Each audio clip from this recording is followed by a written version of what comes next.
இன்றைக்கி இந்த வீடியோவில் என்ன பார்க்க போகிறோம் அப்படின்னா கத்திரிக்காய் வேர்க்கடலை தொக்கு தான் பார்க்க போகிறோம். ஃபஸ்ட்டு அடுப்பை ஆன் பண்ணிவிட்டு கடாயை வச்சிடலாம்.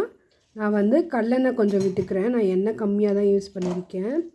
எண்ணெய் சூடானதும் கடுகு உளுத்தம் பருப்பு போட்டுக்கலாம்.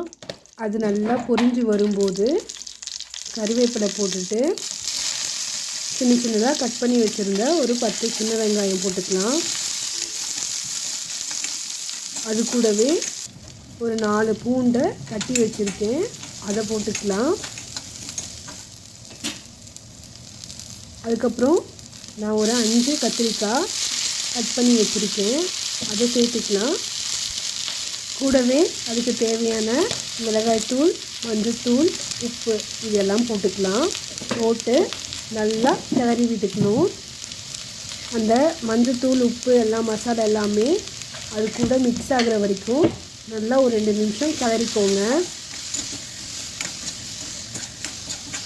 அது எல்லாமே மிக்ஸ் ஆனதும் வேணுங்கிற அளவுக்கு தண்ணி ஊற்றி மூடி போட்டு மூடி வச்சுடுங்க. நல்லா ஒரு 10 நிமிஷம் வேகணும். நல்லா கொதித்து வரணும். கத்திரிக்காய்லாம் நல்லா மசிகிற அளவுக்கு கொதித்து வரணும். இப்போ பார்க்கலாம். பாருங்கள், இப்போ தான் கொதிக்க ஆரம்பிச்சிருக்கு. நல்லா மூடி வச்சுருங்க. நல்லா கொதி கத்திரிக்காய் வேகணும்.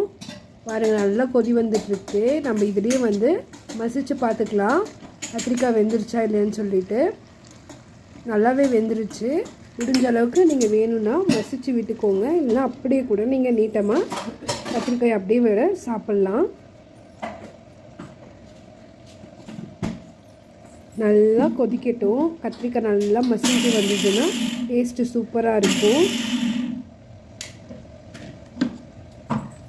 இப்போ பாருங்கள், நல்லா கத்திரிக்காய் வெந்துருச்சு.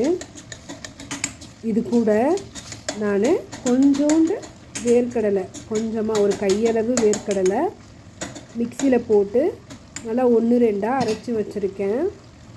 அதை இது கூட ஆட் பண்ணிக்கலாம்.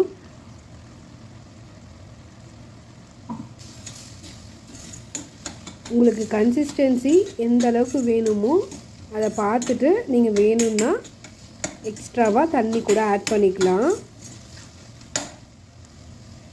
பார்த்திங்களா, வேர்க்கடலை போட்டதுமே நல்லா அந்த திக்னஸ் கொடுக்குது.